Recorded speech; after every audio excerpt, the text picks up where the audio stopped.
Hey, what's up, guys? Joe Madden here, Picks and Parlays, coming at you with two college football games that I have circled for Big Noon Saturday. We're going to kick it off with Alabama taking on Missouri, and then we will move on to Ohio State taking on Illinois. Now, looking at the lines currently, at time of recording, we are seeing Alabama rolling in as a 3.5-point favorite into Missouri. That total sitting at 52.5, and we're seeing Ohio State being a 14.5-point favorite. That total sitting kind of low if you think Illinois is going to make an impact at 49.5. Going to be hard against that defense. Ryan Day's defense has been incredible to start the season, only allowing 25 points over 5 games in total. So before we get into these games, start breaking them down, you guys, I want to remind you, the Weekend Warrior package. You want to head on over to picksandparlays.net and grab the handicapper of your choices. Picks in football for Saturday and Sunday, you're going to get that for just $49, you guys.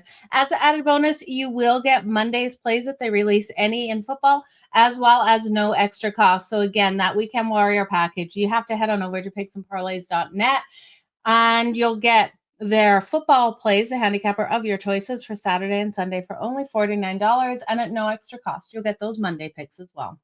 So let's look at this matchup here between Alabama and Missouri. We're looking at this one being a spread of 3.5, with Alabama being that favorite on the road. Now, if you're looking at Missouri to pull off the upset, they're coming in at plus 126. This total sitting at 52.5, with that juice slightly to the under. Looking at this matchup, it's a big battle here in the SEC, and I do think both teams are going to be ready for this battle. Now, we're looking at Georgia coming off 2 big emotional wins. They got the win over Georgia as well as the win over Vandy, and they have Tennessee on deck.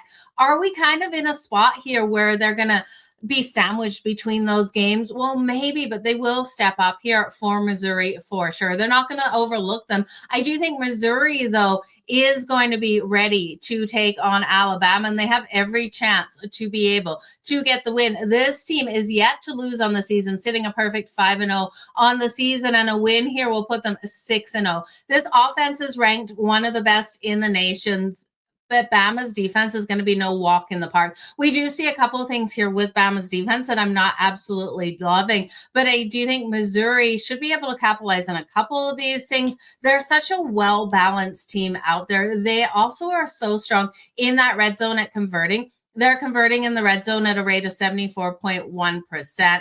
And they're also able on the defensive side to put that pressure on opposing quarterbacks, that strong pressure rate at 42.4%. When we look at their quarterback, Bo Pribula, he has completed 75.9% of his passes for 1,203 yards, and he's got a 9-3 touchdown to interception ratio. He's also a dual threat quarterback, you guys. He's been able to rush for 184 yards with a success rate at 60.7%, 3 rushing touchdowns. He has fumbled twice. He did lose one of those fumbles.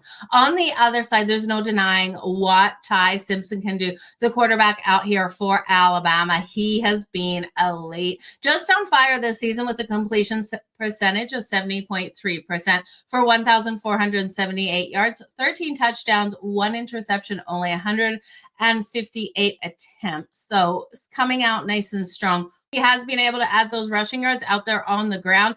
80 rushing yards, 2 rushing touchdowns on 22 carries. Now, Missouri has been a strong team at home. They've been able to win their last 15 in Memorial Stadium. And when we look at some of the trends here with Alabama and Missouri, Alabama has won 3 straight against Missouri. They have failed, though, to cover the spread in their last 3 games as a road favorite. Alabama's 4-1 against the spread this season, and they're 4-1 against the spread in their last 5 against Missouri. So when they get the wins over Missouri, they're covering the spread the majority of those times. Missouri versus SEC opponents has been strong against the spread, going 4-1 in their last 5 versus SEC opponents. Missouri, I do think, has a great chance here with their balanced team to be able to finally take it to Bama. And I think they can get the win, putting themselves in that 6-0 situation going into the next week. So I'm going to take Missouri. I do like them here to pull off the straight up upset.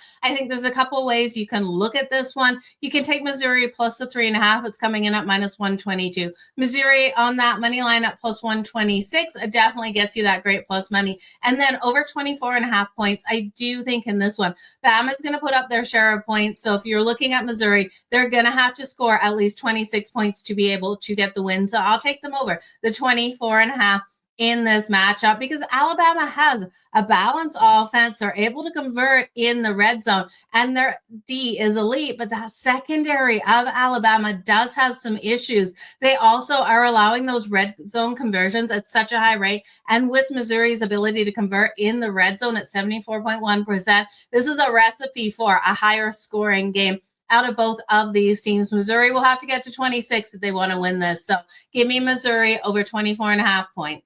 Okay, now let's look at the second game here. Ohio State versus Illinois. We got a spread of 14.5 in this one, with of course the Buckeyes being the favorite and a total of 49.5. The Buckeyes sit in 5-0.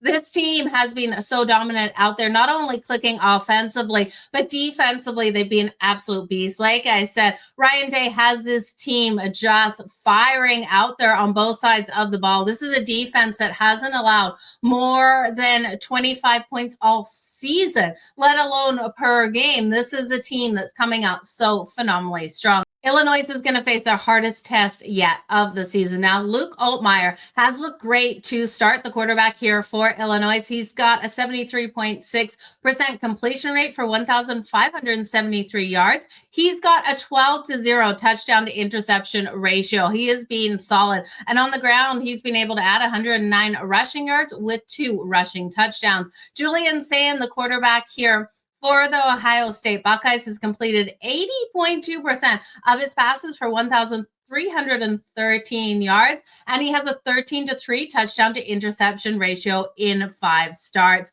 I do think both of these teams are going to be able to come out and have strength here. You look at the Buckeyes, they've yet to allow a red zone touchdown. This defense is standing so tall in the red zone. They're not allowing opponents to be able to convert. They're pushing them to get their field goal. When we look at Illinois out here, they have struggled defensively against the pass and against the run. They have to push this into a higher scoring game if they want to compete. It's going to be so hard, though, versus the defense here of Ohio State. We're going to see what they're going to be able to bring. When we look at some of the trends here, these teams versus each other, Ohio State is 8-0-1 against the spread in their last 9 games. Illinois is 9-1 against the spread in their last 10. We've seen Ohio State 6-3 against the spread in their last 9 games against Illinois. Illinois is 5-1 against the spread in their last 6 home games. So strong trends to both of these teams. Ohio State is 4-1 against the spread in their last 5 against Big Ten opponents.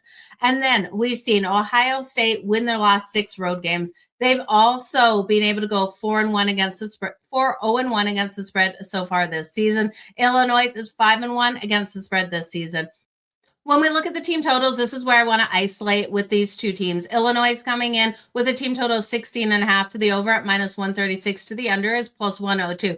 With how strong the defense here has been, even though Luke Altmaier will have success, I struggle with looking at anything for Illinois for their point total. I want you guys to know those numbers, though, in case we do see them go over it. I can't lay the juice over 16.5 at minus 136. If we were getting plus money, I'd take a little bit of a chance because I do love what Altmaier has been able to do thus far, but I'm not trusting it. Where I want to go is the Buckeyes over 31.5 points coming in at minus 112.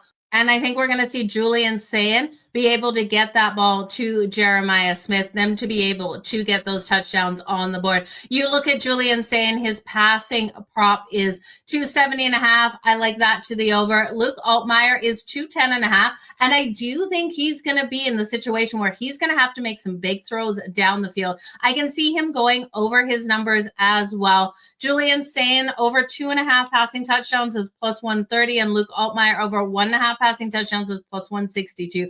Again, I would stay off Altmaier's because of the strength of the defense in the red zone there for the Buckeyes. But Julian saying over 2.5, we're getting pretty juicy. But if I think they're going to get over that team total, we should see Sayin be able to throw 3 passing touchdowns. Now, on the receiving end of things, you've got Tate and you've got Jeremiah Smith out there for the Buckeyes. Tate's coming in with a reception prop of 68.5, while Jeremiah Smith is 91.5. I want to look at their longest receptions. Those numbers are yet to be out. If you can look at their longest receptions, I would be taking that. For Illinois, we're seeing Colin Dixon over 31.5 receiving yards. And I do think he is worth a look over his receiving prop. I think that is too low. I think even though the defense is going to be so sound here, we're going to see some big passes out of Altmaier to Dixon, and he will go over 31.5 for his receiving prop. But you guys, those are the bets. Make sure you do stay tuned to picksandparlays.net for all the handicappers' best bets as well. Hit that like, hit that subscribe button over here on YouTube. Don't miss out on anything we got going on. All the best in all of your bets, you guys. We'll see you next time. Until then, stay hot. Let's make some freaking money.